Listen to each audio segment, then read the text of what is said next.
Alô, amigos, bem-vindo em mais um encontro do estudo da série psicológica Joana de Ângeles, estudando nesse momento capítulo 11, A Tragédia do Ressentimento, do livro Momentos de Saúde. Estamos aqui com Guadalupe Amaral, Marluce Reis, para a gente poder trabalhar esse tema tão importante que é a questão do ressentimento. Bem-vindas, Guadalupe e Marluce. E esse é um elemento, né, que permeia a vida do ser humano desde sempre e que, passado tanto tempo, ainda habita muito profundamente, de maneira geral, nos corações dos homens, que é a questão do ressentimento. Tanto é que a Joana tem o título do capítulo como A Tragédia do Ressentimento. Olha só, né, a dimensão que ela dá para essa realidade psicológica, emocional, que é o ressentimento. E eu começo, então, trazendo para vocês, a gente consegue pensar um pouquinho sobre o capítulo que a benfeitora nos traz, questões tão importantes. Como é que vocês veem isso? O que vocês podiam sinalizar aqui do capítulo para a gente começar a pensar esse tema? Queria começar trazendo de uma forma mais ampla duas questões que a gente elabora melhor, que me chamaram muita atenção.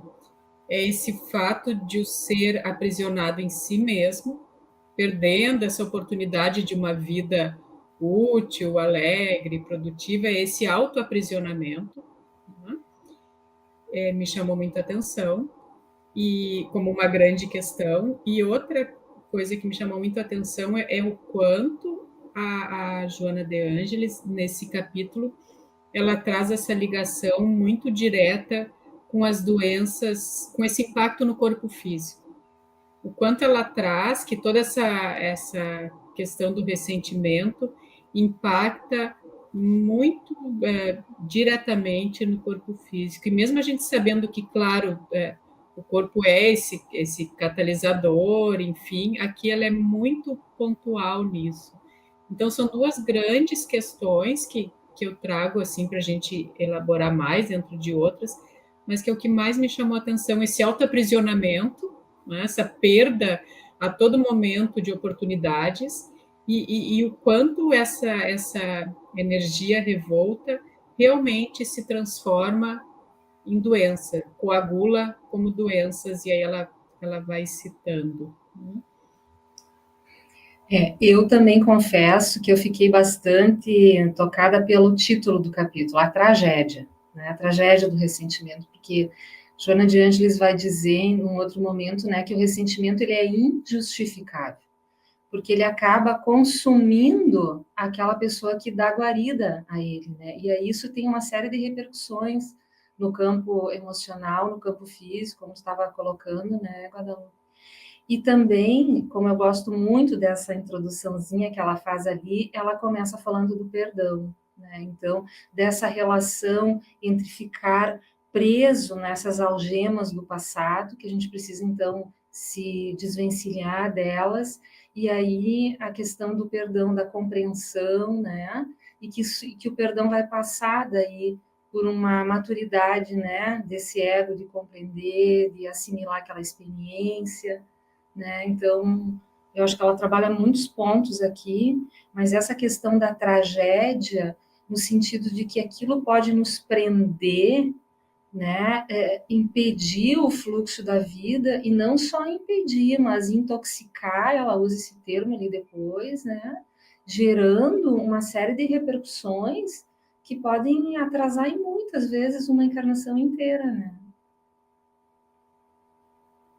Essa questão que estão colocando é fundamental, desse aprisionamento da alma, né, que a Guadalupe citou, né, que acaba gerando um desarranjo, né, emocional, que provoca uma série de perturbações de ordem comportamental, que implica tanto emoções como a somatização no corpo dessas perturbações internas, né? E aí eu vejo aqui que o ressentimento é uma pessoa em conflito, né? Uma pessoa que não consegue aceitar, como tu estava dizendo, né, Marlúcia, nada justifica o ressentimento, né? Então, e Joana fala de 2 tipos aqui, basicamente, de estruturas que geram ressentimento. Das pessoas com baixa estima, que são frágeis e que não acreditam nela, porque essa fragilidade também é uma imagem que a gente carrega, porque a vida nunca é maior do que a gente pode carregar. Mas como a gente não construiu uma imagem positiva de nós mesmos, e emocionalmente, como ela diz aqui, a gente acaba tendo temperamentos frágeis, né? Pessoas muito sensíveis, não conseguem suportar e superar as adversidades da vida e ficam ressentidas, ou seja, ficam feridas, como se elas estivessem sofrendo por uma situação maior do que elas podem dar conta, né? E ficam refugiadas nesse ressentimento por um sentimento de infelicidade, né? E reagindo daí à vida, como se uma forma de querer se livrar do que é ruim. E a vida começa a ficar ruim, né? Porque eu não acredito em algo bom, não acredito em mim, então tudo fica pesado, difícil e ruim, e eu fico ressentido. E outro ressentimento é dessas pessoas orgulhosas, né? Que são presas nas mágoas, né? Na mágoa, do despeito, que tem a ver com essa questão do perdão que tu falaste aí, né, Maru? De não perdoar, de não aceitar o outro, de ficar preso numa dor emocional do passado, né? Ressentimento, né? Tu tá ressentindo, tá preso naquele passado, daí o ressentimento é uma forma de ficar preso ao passado, em algo que te aconteceu, tá ferido, e tu não consegue se libertar. Por isso que Joana fala desse aprisionamento em si mesmo, se liberta daquele estado, está preso naquela pessoa que te fez alguma coisa, naquela situação que foi frustrante, e aí tu fica ressentindo, ou seja, revivendo aquele passado e se tornando, como diz a Bíblia, uma estátua de sal, né? Que é terrível, né? E aí, isso que ela usa que vai intoxicando, né, Gelson? Isso que vai intoxicando, vai martirizando a pessoa, aí a pessoa já, ela fica, e isso vai gerando uma série de desdobramentos, às vezes, pode começar com uma coisa pequena, mas a pessoa dá guarida para aquilo, né? E o que era uma coisa pequena que você não conseguiu superar, aquilo vai tomando uma outra proporção, vai entrando as afinidades espirituais, e quando vê aquilo se torna realmente um tema que pode conduzir uma vida inteira, né? Então, essa aqui eu acho que é uma questão bem importante de trazer, né? Essa questão de não conseguir seguir adiante, né? Ficar né? Essa que estava colocando ali do ressentir, né? Ficou sempre voltando para aquilo, reatualizando aquilo, né? E isso vai impedindo mesmo de vislumbrar outros horizontes e causando impacto, né? E reatualizando sem ressignificar, né? Congelado naquele padrão. Então, vem muito essa questão do intoxicado, né? Dessa intoxicação psíquica e dessa extenuação, né? O ser extenuado em si mesmo, um desgaste energético que acaba gerando, então, essas doenças do corpo e psíquicas. E como tu está trazendo também, né, Marluce, e tão importante, e a Joana sempre traz essa questão, com essa afinidade com outras energias desencarnadas, aumentando essa tragédia, né, gerando, então, as obsessões, nem sempre por essas dívidas que acumulamos do nosso passado, às vezes somente por afinidade de energia, né? E cada vez intoxicando mais, e cada vez extenuando mais, e cada vez com a vida mais congelada, né? É um ser que, nessa tragédia, e como bem vocês colocaram, tragédia realmente, vai perdendo infinitamente oportunidades de se refazer, de se potencializar enquanto filho de Deus, de aproveitar as oportunidades da vida.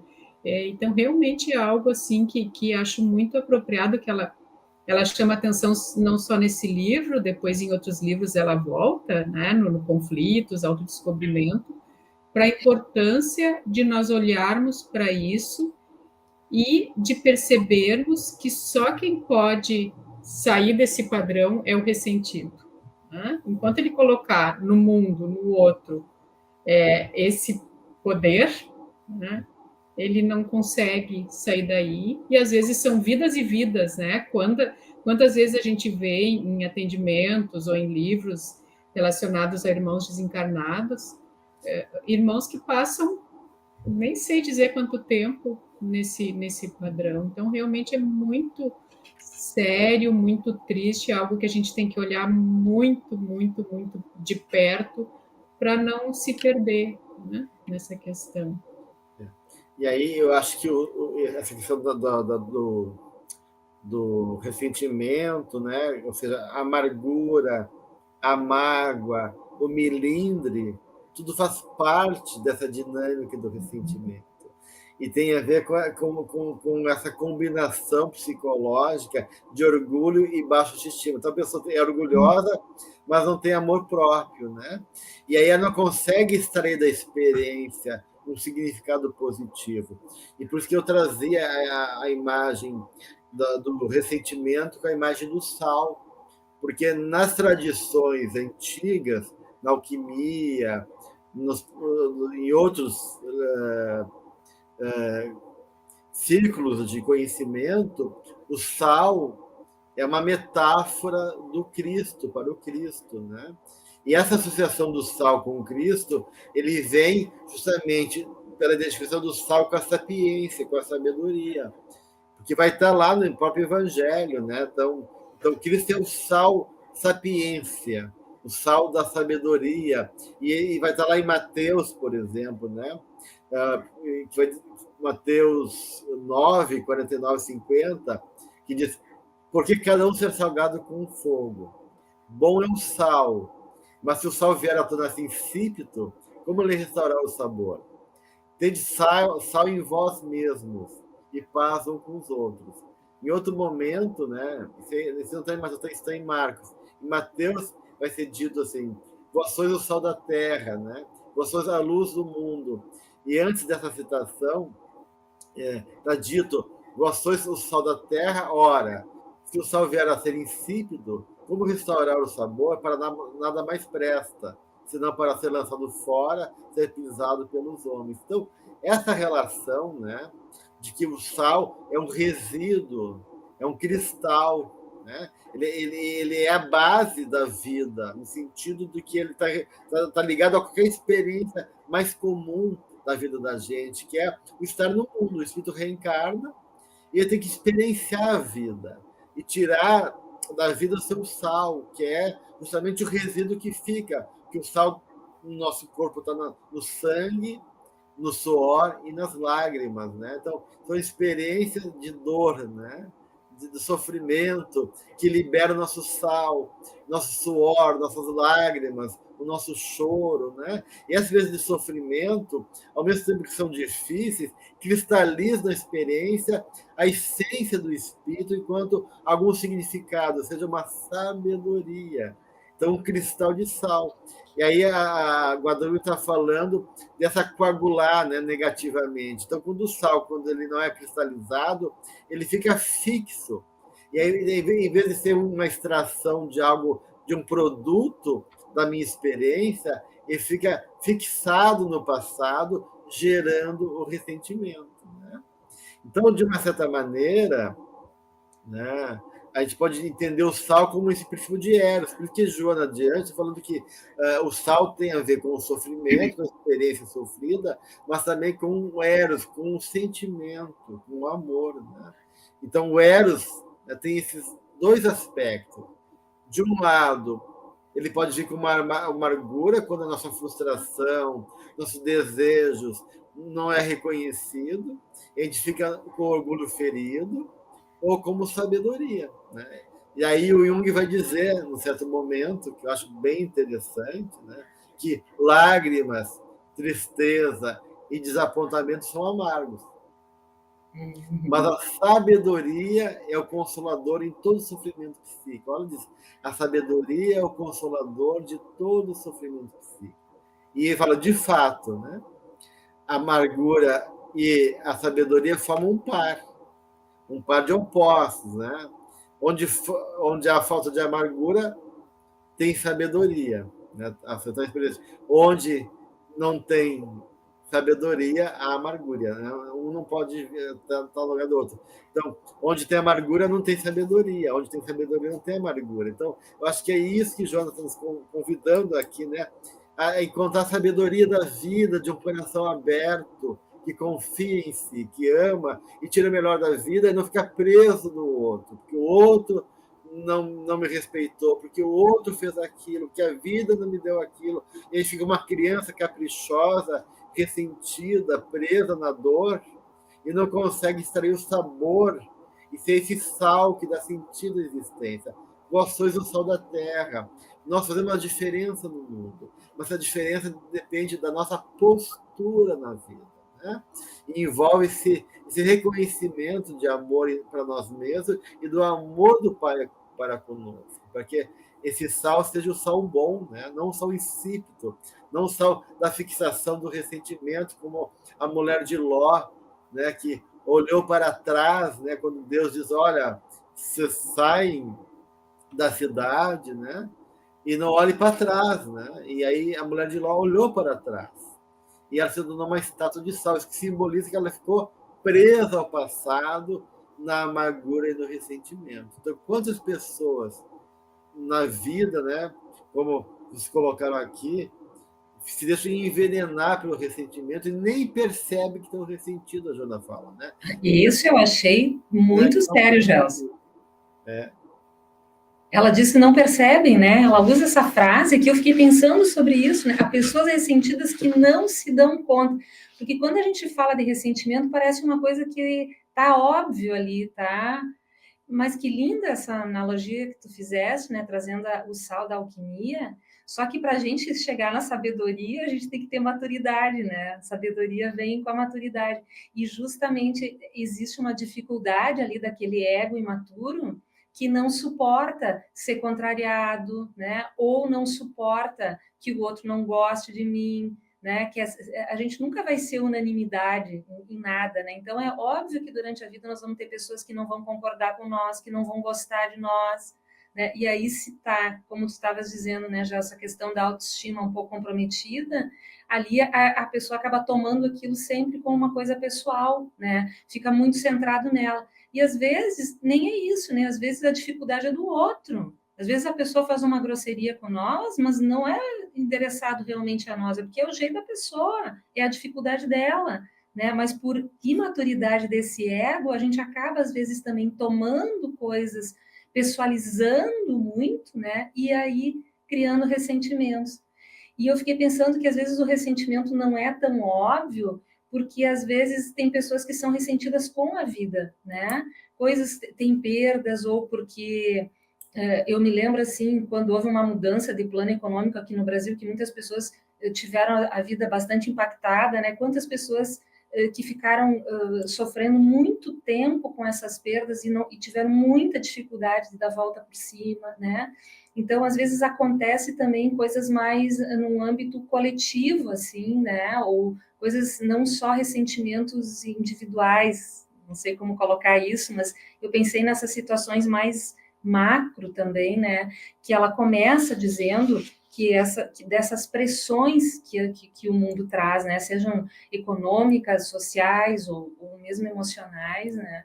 E que talvez a gente não vá percebendo isso, né? E aquilo, mesmo assim, aquilo está nos intoxicando, né? Ou aquelas pessoas que acham que nunca dão sorte na vida, né? Que são ressentidas com tudo, então vai criando assim todo um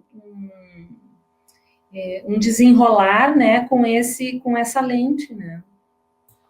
E até nessas situações, né, macro e mais sociais, coletivas, vem desse mesmo comportamento do ser que não percebe que o mundo não está ali para servi-lo, não percebe que o outro não está ali para satisfazer seus desejos e que a vida é esse movimento e que estão todos expostos a essa questão. Então, de novo, a gente volta para essa questão dessa imaturidade de não perceber que o outro tem as suas questões e que é o outro, não é um objeto a serviço do ressentido.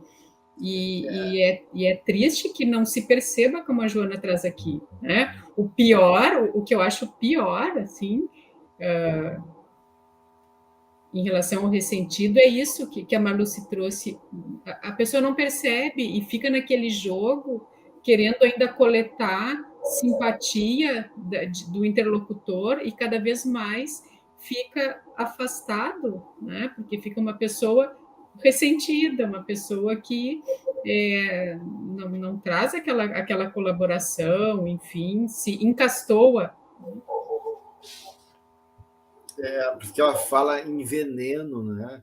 A gente fala aqui das toxinas, né? Que ela é tóxica, porque ela chama o ressentimento como uma forma de veneno, que você deixa envenenar pelo ressentimento. Olha, isso é forte, que é um veneno, é algo que realmente põe em risco toda a vida da pessoa, né? O veneno desarticula por vários fatores, né? É o sistema de organização da vida. Então, o ressentimento realmente ele vai ter um poder de desarticular não só a saúde do espírito, mas ela vai contaminar de tal maneira que isso vai levar a processos emocionais e físicos também, como ela citou aqui, né? E aí, dentro dessa questão toda aí que estou falando, né, de que muitas vezes esse ressentimento ele é inconsciente, por quê? Porque a pessoa orgulhosa, ela pensa que está com a razão, né? Porque o ressentido, ele projetou no outro uma expectativa, achando que ele tinha direito de ser correspondido à sua expectativa, e não foi. Então, eu botei uma energia no meu filho, e ele não fez o que eu esperava e me traiu. Porque aquela pessoa me emprestei dinheiro e depois ela falou mal de mim. Ou porque aquela pessoa me tratou mal. Então, o ressentido é alguém que está cobrando da vida, cobrando do outro, e está mal porque ele se sentiu ou rejeitado, ou desprezado, ou não reconhecido, ou não valorizado. Então, ele está botando realmente, como a Maurício falou, muito valor no outro e pouco valor em si mesmo. E por isso que há esse jogo aí de orgulho, né? E de baixa autoestima aí no ressentido. Né? E por isso que a grande maioria das pessoas são ressentidas. Porque a maioria de nós ainda somos muito orgulhosos e temos muito baixa autoestima, muito pouco valor próprio. Então, e aí o ressentimento acaba sendo algo muito comum na vida da gente. É assim, e por isso que o perdão é todo um processo de compreensão disso, sabe? E eu me lembrei, estava lendo aqui esse texto, e me lembrei que eu conheci um senhor há um tempo atrás, ele já é falecido, e ele contava sempre a mesma história, que ele foi enganado por um amigo há 30 anos atrás, e ele passou os últimos 30 anos da vida vivendo em função dessa memória, né? E isso acabou gerando uma depressão muito grave, né? E problemas, ele tinha sérios problemas cardíacos. E porque aqui a Joana traça essa relação, né, entre o ressentimento e as patologias, e tu vê que aquilo faltava recurso, assim, da pessoa entender esse processo, né? Trazer para ela, né? Porque ficou tudo projetado no amigo que traiu, que enganou e que ele não conseguiu ressignificar isso, ou dar um outro olhar, ou devolver para o amigo que era do amigo e ficar só com o que era dele, né? Então, também tem essas dificuldades, e aí entra toda essa outra dinâmica espiritual, que a gente não tem como saber, como avaliar, né? Que daí se soma isso. E tem um outro momento, gente, que a Joana compara o ressentimento a uma ferrugem. Além da toxina, uma ferrugem. E aí eu fiquei pensando nessa imagem da ferrugem, né? Quando a gente diz assim, eu estou enferrujado, é porque a gente não está conseguindo se mexer direito, né? A gente fica estagnado, a gente fica... E uma ferrugem pode comprometer toda uma estrutura ali de metal, né? Então, e é uma coisa que vai corroendo devagarinho, não é algo que vem e te assola de uma vez por todas, não. É aquela coisa de ficar lambendo as feridas ali, como tu estava dizendo, né? Então, por isso que é pouquinho e a gente nem vai se dando conta.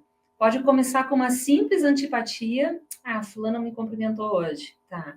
Aí depois não cumprimenta de novo. E aí a gente já vai criando todo um mecanismo de defesa ali, como ela fala no início, né? Que às vezes até vem a violência, os estados fóbicos, depressivos, ela diz como forma, né? Da gente se defender. E quando vê ali já vai criando um campo que aí vai gerando um ressentimento. E daí eu já nem suporto mais olhar para a pessoa. Então começou muito devagarinho e quando vi aquilo já se instalou ali. E a pessoa tranquila, vivendo a vida dela, né? Sim, a pessoa nem se dá conta, né, Guadalupe? Então começam esses jogos mentais, o ser se perde ali em muitos jogos mentais e elucubrações de que será vingado, né? E de vinganças. Uhum. E o outro, né? Seja o outro na questão coletiva que vai andando, seja o outro um ser individual, a vida vai andando e a pessoa ali nessa questão, né, do sal, como da paralisação, como o Gelson trouxe, né, da estátua, ou da ferrugem. Então é muito interessante isso. Eu estava lembrando, trazendo a ideia da traição dos amigos, lembrando de Machado de Assis e de Bentinho e Capitu, né? O quanto ele passa também toda a história, né? Ela traiu ou não traiu, e também uma questão de um ressentimento aparecendo ali, né? Numa obra belíssima da literatura brasileira, para quem quiser ler ou reler, mas para a gente ver como isso captura o nosso captura a nossa vontade de saber mais e de se colocar ali, né, se colocar no lugar do Bentinho, da Capitu, o quanto isso também faz parte, como o Gelson trouxe, da dinâmica de todos nós e vai para a literatura, vai para as artes, vai para os filmes, e o ressentimento está sempre presente, né, sempre presente no nosso grau evolutivo, né, infelizmente. E só complementando, porque eu estava lembrando da questão perispiritual também, né, que de outra forma eu trouxe, mas o quanto, quando a gente desencarna, a gente leva isso, e leva todo esse impacto em toda a estrutura, o modelo organizador biológico que a gente vai carregando. Então, é necessário que a gente comece, como diz a mentora, comece de onde está, mas é necessário que a gente comece a olhar para isso, né? E que a gente não enxergue o ressentimento só no outro, que a gente comece a olhar melhor para as nossas formas de ver a vida, para pesquisar se também nós não estamos projetando questões e ressentidos sem perceber, como a mentora nos diz, verificarás surpreso que és responsável por dar guarida e vitalizar, deixando-te por ele consumir. Então, nos questionar, né? Será que a gente também não está perdido em algum lugar nisso e não percebe? Percebe tão bem no outro e não se percebe? Então, também eu acho que é um exercício interessante da gente fazer. Pode falar, Maurício. Não, ela dentro dessa ideia que a Guadalupe traz, né, é que se a gente conseguisse, né, fazer essa reflexão, né, mas o que está movendo essa mágoa que eu estou sentindo, né? O que está movendo? E será que é um lado orgulhoso meu, né? Eu quero que o mundo atenda as minhas demandas. Será que é esse meu lado bastante infantil? A gente é difícil a gente fazer, porque é tão não é naturalizado, né? Mas passa tão despercebido isso que às vezes a gente nem se dá conta, né? Poxa, fica tudo muito, muito, muito no outro mesmo, projetado no outro, né? E aí trazer isso para a gente, dizer, tá, mas espera um pouquinho, o que está me movendo? Tudo bem, o outro errou comigo, me traiu, mas e eu, né? Isso demanda mesmo uma certa, no mínimo, parar, refletir, né? E às vezes fica difícil isso porque a gente fica muito inconsciente ainda de tudo que acontece com nós, né? A ponto de não perceber que estamos ressentidos, por exemplo. Mas dá para perceber se a gente for atento conosco mesmo, porque a gente falava da ferrugem, né? Porque o sal ele corrói o metal, né? O sal é corrosivo, né? O sal é detingente, então as pessoas salgadas demais, né? Muito salgadas, né? Ressentidas, elas ficam salgadas. Então a pessoa salgada tem esse humor ácido, né? Essa raiva gratuita, esse tipo de despeito. Então o ressentimento ele vem disfarçado com um tipo de humor, né? Aquele humor que é de achar tudo defeito em tudo, ou de reagir muito facilmente, ser impaciente também, né? Então, o ressentimento pode vir de várias maneiras, mas se a gente for olhar, né, existe dessa certa forma essa ferida interna que faz que a gente fique negativo, faz que a gente fique irônico, faz que a gente fique mal-humorado, a gente fica depreciando os outros, a gente fica ou defensivo, se colocando num lugar de valor para compensar, no fundo, essa ferida, porque por trás, na minha compreensão do ressentimento, né, tem esse orgulho, né, e essa autoestima. Então, de uma certa maneira, nesse orgulho com falta de autoestima, tem uma hipervalorização do outro. Né? Tu valoriza, o outro não quer aceitar que o outro não dá o direito para o outro não corresponder a esse valor que ele não assumiu perante você, né? Porque por orgulho tu não aceita que o outro te fez um mal, que não correspondeu aos teus anseios. Então, tem uma forma de apaixonamento aí no ressentimento também, né? Porque a gente sabe que a base do ódio é o eros, é o apaixonamento, né? A frustração, a dor de ter levado um movimento de rejeição, né? E assim por diante. Então, de uma certa maneira, o ressentimento, a mágoa, ela tangencia ali com ódio, não num nível tão terrível e intenso como o ódio, mas ela pode culminar depois num ódio, né? Porque, de uma certa maneira, tem algo que está preso lá no outro, né? De um valor que eu depositei lá, e que está lá ainda, e que eu acho que o outro não deu conta desse valor. Mas é eu que botei no lugar errado, como vocês falaram, né? Enquanto eu não pegar de volta e dar uma responsabilidade que eu coloquei no lugar errado, ou não posso esperar de nada de alguém, porque ele não tem a necessidade, nem a condição de responder aos meus anseios, né? Então eu posso sair desse ressentimento. Por isso que a Joana coloca a questão realmente de compreender, né? O perdão como uma compreensão em relação ao que o outro pode dar e não pode dar, né? E da incapacidade do outro ser responsável muitas vezes, né? Seja com intenção ou com má intenção, né? Mas que a gente não possa se prender naquilo, né? Então, ela diz, não importa se as pessoas foram cruéis contigo, né? Algum familiar, algum conhecido, algum amigo, ou na infância, ou durante a vida, né? Porque as pessoas têm um nível de consciência que elas têm, a Joana diz assim, e nem todos têm consciência do que são, né? Então, se as pessoas estão doentes, por que eu vou adoecer em função da doença delas, né? E me prender no que é na infelicidade e na dor, né? Só porque o outro foi incoerente, ou o outro não foi sensível a mim, ou o outro tem uma atitude inadequada, né? Então, para aí, né? Quer dizer, eu não sou essa coisinha pequenininha incapaz de lidar com a vida, né? Eu posso me reconhecer como capaz e tirar aquele valor de estar lá, né? E trazer esse valor para mim mesmo. Então, o perdão, para mim, enquanto libertação, é um resgate de dignidade de mim. Eu me lembrei de um capítulo ali do Boa Nova, quando Jesus reúne os discípulos, né? Ele reúne os discípulos E ali está dizendo que inicialmente os discípulos, inclusive, tinham dificuldade de se harmonizar, porque eles tinham diferenças entre eles ali e tal.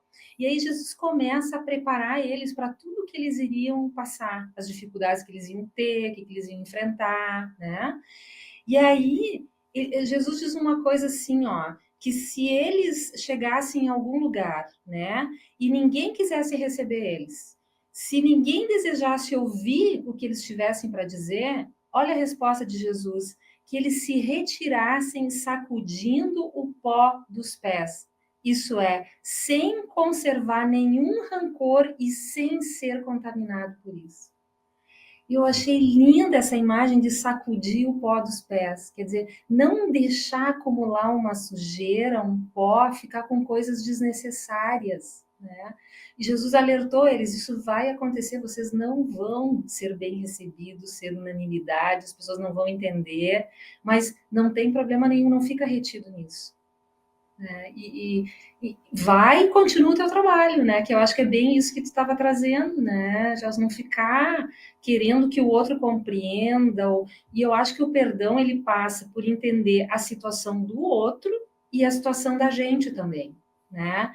Porque eu também só posso perdoar o outro se eu compreendo porque eu fiquei enredado naquilo, né? Eu fiquei prendendo o outro numa coisa que eu também não estava entendendo em mim mesmo. Até porque, de uma certa maneira, o sal tem a ver com aquilo que é essencial, né? Então, se eu me vinculo que é essencial, eu estou na sabedoria, mas se eu coloco o essencial naquilo que não é essencial, né? Eu fico preso, e aí meu sal perde sabor, como diz o Evangelho, né? Porque o sal desperta o sabor do alimento. Sabedoria vem de sabor, né? Capacidade de saborear a vida, de tirar o que é essencial de cada coisa. Então, uma pessoa que tem sabedoria consegue transitar pelo mundo e saborear a experiência e tirar o que é realmente de valoroso para ele, né? Enquanto que a pessoa amargurada, né, que é contrária ao sábio, né, a pessoa amarga, ela fica presa e não consegue tirar o essencial, porque, de uma certa maneira, está colocando o essencial no lugar errado e está achando que o mundo está sendo injusto com ela. Na verdade, como diz a Joana, né, tu vai ter que arrancar a causa injusta do ressentimento. Então, todo ressentimento é um jogo injusto contigo e com o outro, com a vida, né? Então, é uma forma errada de compreender e de se ligar e se envolver emocionalmente com a realidade. Isso gera o ressentimento.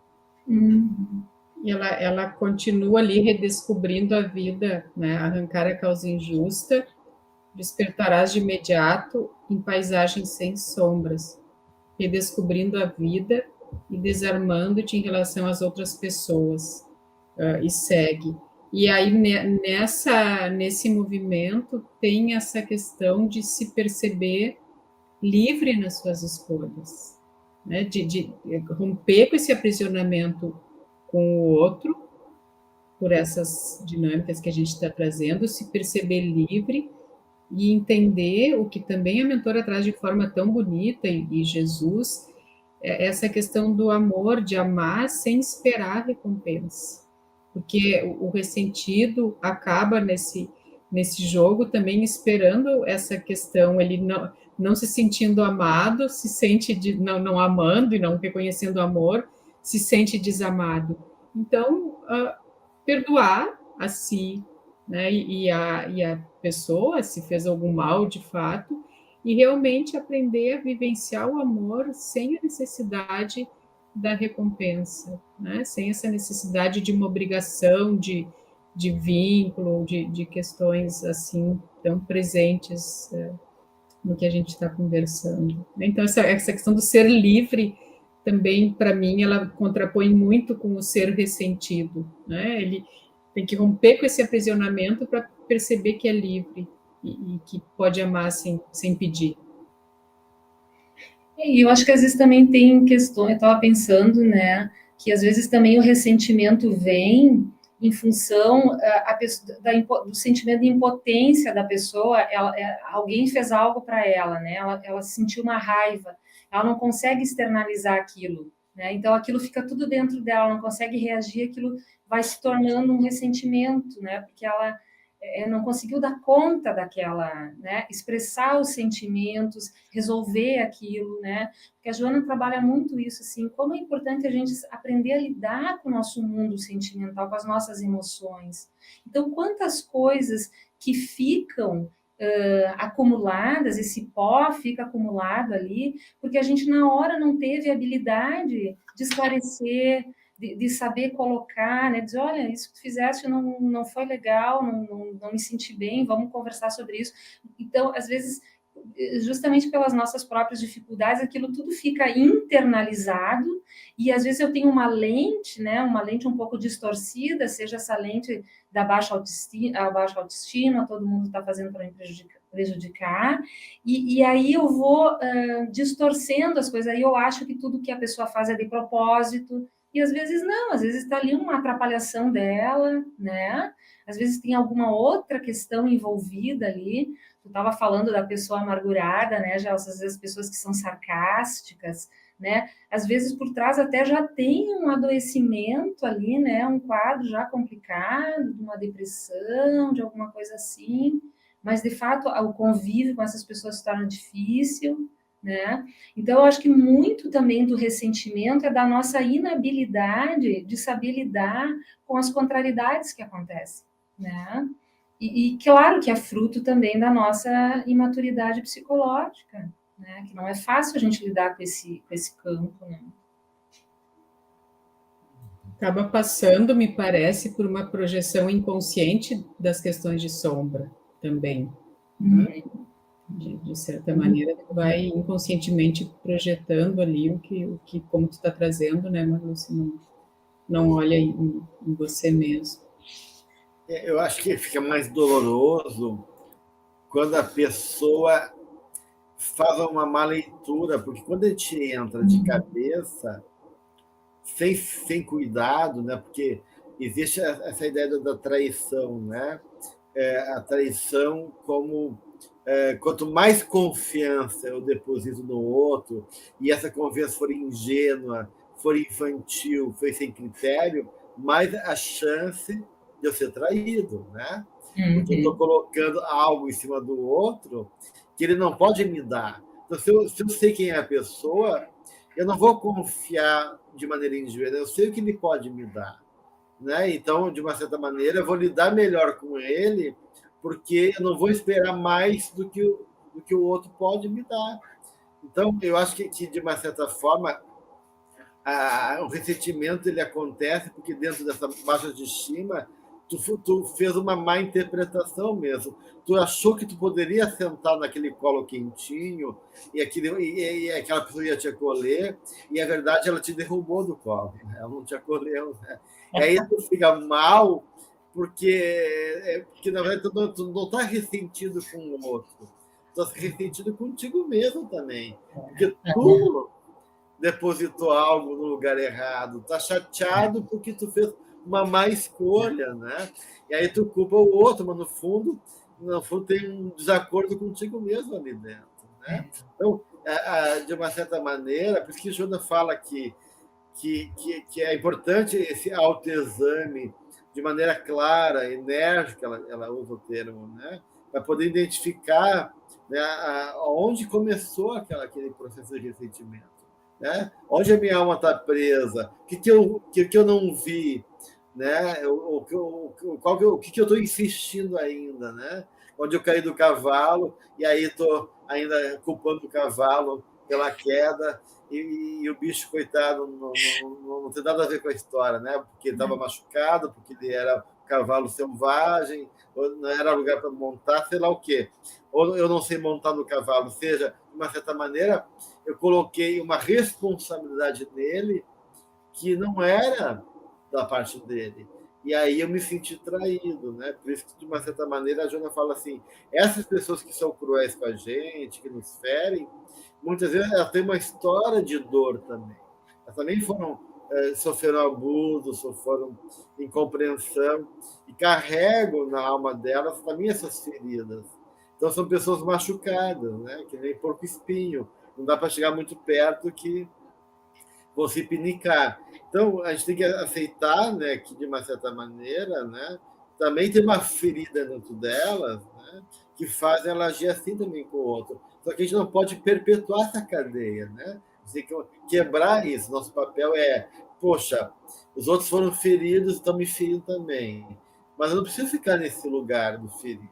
Eu posso sair desse lugar e compreender minha capacidade, né, de superação, da minha capacidade de ser livre, como falaram, né, de não me aprisionar nesse jogo venenoso de sentimento e poder, de uma certa maneira, deixar para o outro o que é do outro, né? Sacudir a sandália, né, a poeira do calçado e seguir em frente, né? Porque ela vai dizer justamente isso, a Joana, né?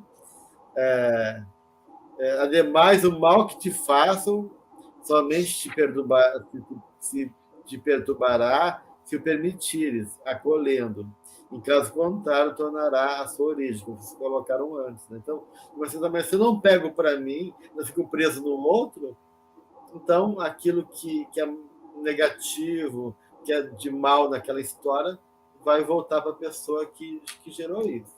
E eu fico livre desse lugar pequeno, limitante, envenenador, tóxico do ressentimento. Mas tu trouxe um ponto bem interessante, né, Gelson, da idealização, né? Porque daí a gente vê as pessoas ressentidas com a casa espírita, ressentida com a associação que pertence, ressentido, idealiza demais aquilo, né? E aí qualquer coisa que não corresponda torna aquilo pessoal, né? Então eu acho que essa questão da idealização é bem importante, porque a gente pode tender a idealizar muito as instituições, o outro, né? E aí corre o risco realmente de ser frustrado, né? Porque não está conseguindo dar um lugar adequado para aquilo, um valor adequado para aquilo, né? Justamente, né? Como se a gente fosse perfeito, né, Marluce? Vai exigir do mundo perfeição, né? A gente está ali para aprender uns com os outros, né?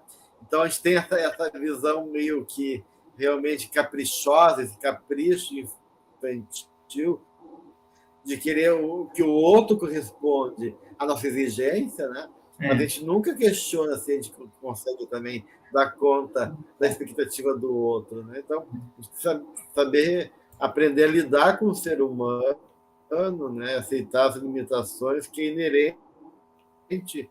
Eu acho que todo esse trabalho, né, de compreensão, de tolerância, de perdão, ele vai ser bem feito quando começar por esse olhar para nós mesmos, porque ela traz ali depura-te, ressentimento, nunca mais, vive, pois, sem mágoas, né?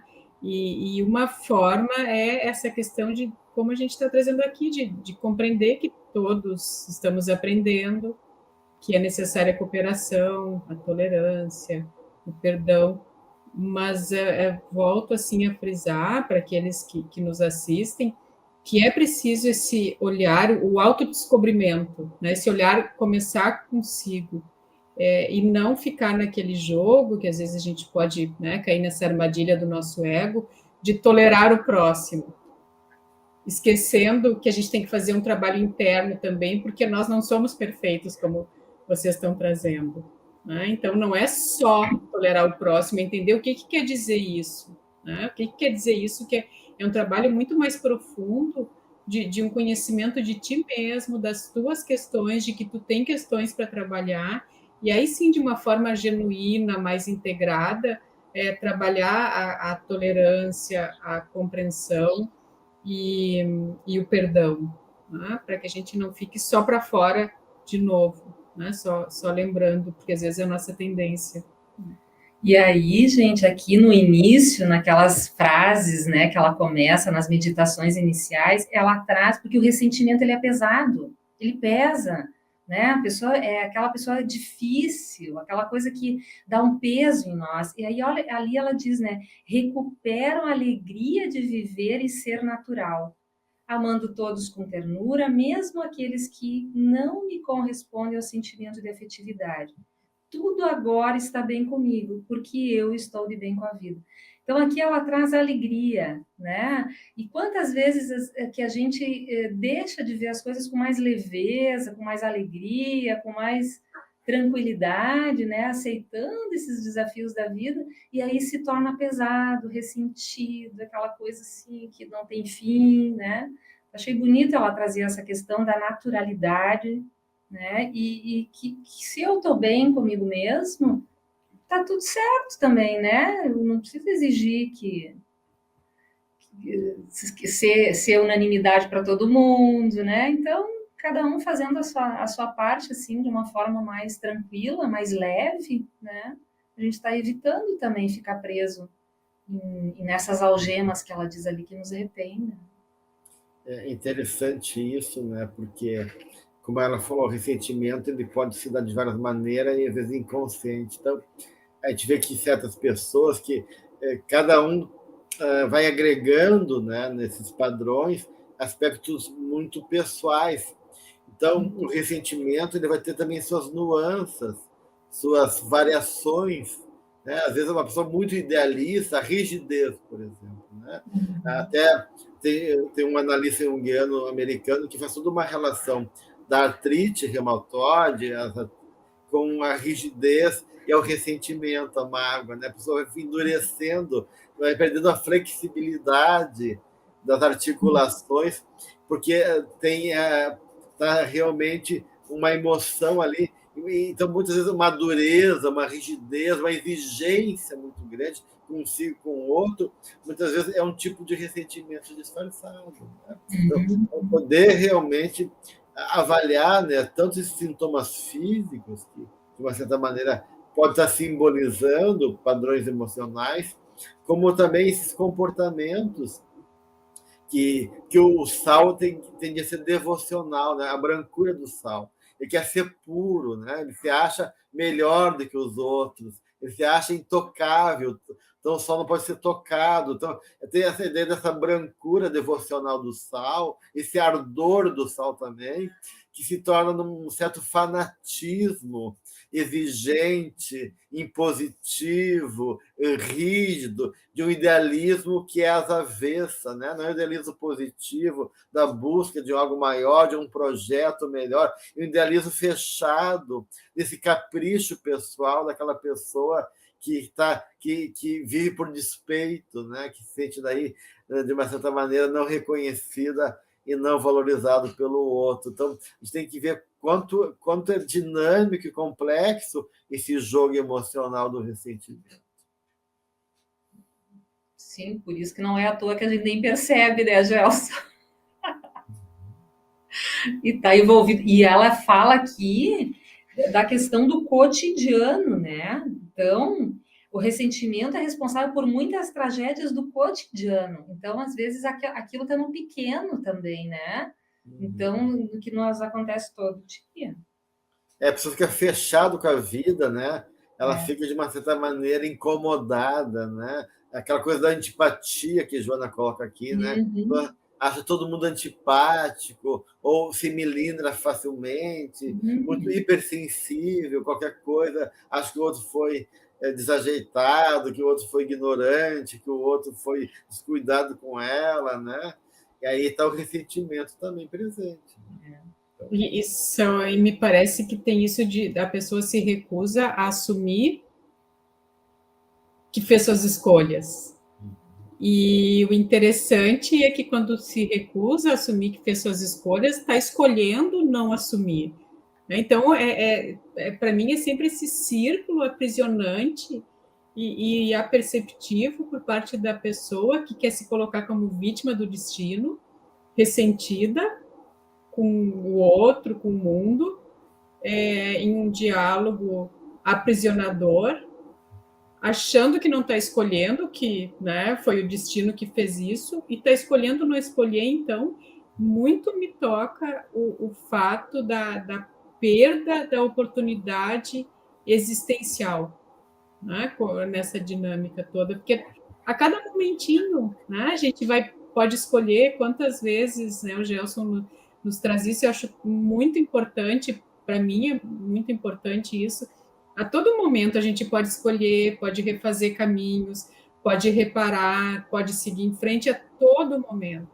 E se a gente vai juntando esses momentinhos e olhando a vida de uma pessoa que se aprisiona no ressentimento, é uma perda, não vou dizer irreparável, porque dentro da misericórdia divina, né, nós temos sempre essa chance, mas realmente é uma tragédia, né?